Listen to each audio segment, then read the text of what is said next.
ഇത് മാസ് മോട്ടോഴ്സിൽ നിന്നാണ്. Honda Activa general സർവീസായിട്ട് കിട്ടിയതാണ്. സർവീസിൻ്റെ ഭാഗമായിട്ട് നമ്മൾ അതിൻ്റെ എയർ ഫിൽറ്റർ, ക്ലച്ചിൻ്റെ ഭാഗമൊക്കെ നമ്മൾ ചെക്ക് ചെയ്യാൻ വേണ്ടി അയച്ചിട്ടുണ്ട്. എയർ ഫിൽറ്ററൊക്കെ കുറച്ച് പൊടിയൊക്കെ ഉണ്ട്, പക്ഷേ തീരെ മോശം ആയിട്ടില്ല. നമുക്ക് അടുത്ത സർവീസിൽ നമുക്ക് മാറ്റിയാൽ മതി. പിന്നെ അതേപോലെ തന്നെ ക്ലച്ചിൻ്റെ ഭാഗം നമ്മൾ നോക്കുന്നുണ്ട്. അപ്പോൾ ക്ലച്ച് അഴിക്കുമ്പോൾ നിലവിൽ വേറെ ഓയിൽ ലീക്കോ കാര്യങ്ങളൊന്നുമില്ല. ബെൽറ്റിൻ്റെ കണ്ടീഷൻ നോക്കുമ്പോൾ ബെൽറ്റ് ഓൾറെഡി പൊട്ടിയിരിക്കണം കേട്ടോ. അതിവിടെ സെൻറ്ററിലൊക്കെ നോക്കുമ്പോൾ അതിവിടെയൊക്കെ പൊട്ടൽ വീണിരിക്കുന്നുണ്ട്. അതെപ്പോൾ വേണമെങ്കിലും പൊടിഞ്ഞ് പോകാവുന്നൊരു കണ്ടീഷനിലാണ് നിൽക്കണേ. അപ്പോൾ അത് ബെൽറ്റ് കൈയോടെ മാറ്റി കളയണതാണ് നല്ലത്. കിടക്കുന്നത് ഹോണ്ടയുടെ കമ്പനി ബെൽറ്റ് തന്നെയാണ്.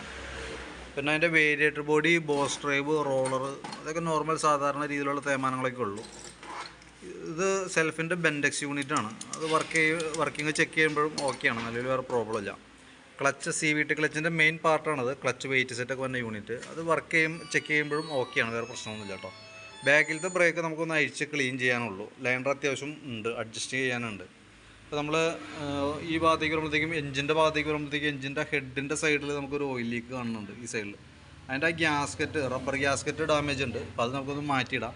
ആ കൂട്ടത്തിൽ തന്നെ ഈ ബോൾട്ടിൻ്റെ ഉള്ളിൽ 2 റബ്ബർ വരുന്നുണ്ട്, മൗണ്ട് റബ്ബർ എന്ന് പറയാം.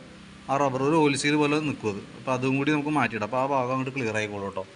ചോക്കിൻ്റെ കേബിളൊക്കെ നമ്മൾ ചെക്ക് ചെയ്യുമ്പോൾ ചോക്കൊക്കെ വർക്കിംഗ് ഓക്കെയാണ്, പ്രശ്നമൊന്നുമില്ല. ആക്സിലേറ്റർ കേബിളിൻ്റെ ആയാലും പെർഫോമൻസൊക്കെ ഓക്കെയാണ്, വർക്കിംഗ് കറക്റ്റാണ്. ഫ്രണ്ട് സൈഡിലേക്ക് വരുമ്പോഴത്തേക്കും നമുക്ക് ആക്റ്റീവ മോഡൽ, ഈ മോഡൽ വണ്ടികൾ വരുന്നത് ലിങ്ക് ടൈപ്പ് സസ്പെൻഷനാണ്. അപ്പോൾ അതിൻ്റെ പെർഫോമൻസ് കൂടി നമ്മൾ നോക്കണുണ്ട്. അപ്പോൾ അതിൻ്റെ ഈ കുഷൻ അസംബ്ലിയുടെ ബുഷൊക്കെ നല്ല ഓവറായി പോയേക്കാം. അപ്പോൾ അത് നമുക്ക് മാറ്റിയിടണം. അപ്പോൾ ഈ ഗ്രീൻ ബുഷ് നമുക്ക് ചേഞ്ച് ചെയ്തിടാം.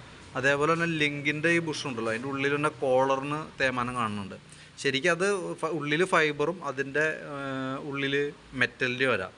അപ്പോൾ 4 ഫൈബറിൻ്റെ ബുഷും 2 മെറ്റൽ ബുഷാണ് വരാം. അപ്പോൾ മെറ്റൽ ബുഷ് നമുക്കൊന്ന് മാറ്റിയിട്ട് നോക്കാം. അപ്പോൾ മെറ്റൽ മാത്രം മാറ്റിയാൽ മതി. നമുക്കൊരു 100 താഴെ വരുള്ളൂ, 2 ബുഷും കൂടി, 2 എണ്ണത്തിൻ്റെയും കൂട്ടിയിട്ടിടാം. അപ്പോൾ അതൊന്ന് അഴിച്ച് ഗ്രീസ് ചെയ്ത് നമുക്ക് റീസെറ്റ് ചെയ്യാം.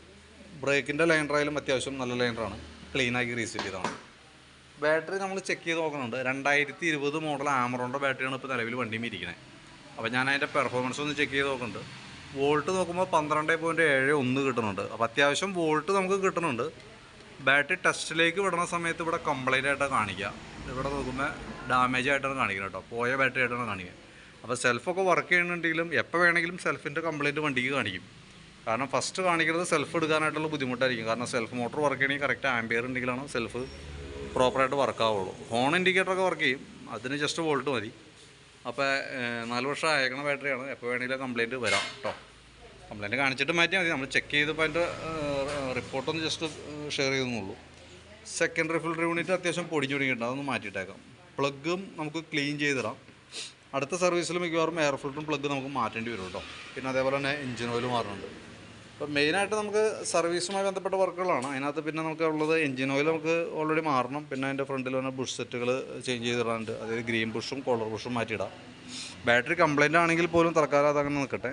പിന്നെ ക്ലച്ചിൻ്റെ സൈഡിൽ വരുമ്പോഴത്തേക്കും ബെൽറ്റ്, ഈ ഹെഡിൻ്റെ 2 റബ്ബറുകൾ, ഗ്യാസ്കറ്റും മൗണ്ട് റബ്ബറും ഉണ്ടെന്നും ഇത്രയായിട്ടാണ് നമുക്ക് മെയിനായിട്ട് മാറ്റേണ്ടി വരുന്ന പാർട്സുകളായിട്ടുള്ളത് കേട്ടോ. അപ്പോൾ ഞാൻ അതിൻ്റെ ഏകദേശം ഒരു എസ്റ്റിമേറ്റ് ആക്കി നോക്കിയിട്ട് അതിൻ്റെ ഡീറ്റെയിൽസ് ഒന്ന് വാട്സാപ്പിലേക്ക് ഇട്ടേക്കാം. അപ്പോൾ വീഡിയോ ഒന്ന് കാണാം, കണ്ടതിന് ശേഷം നോക്കിയിട്ടൊന്ന് റിപ്ലൈ ഇടണം കേട്ടോ.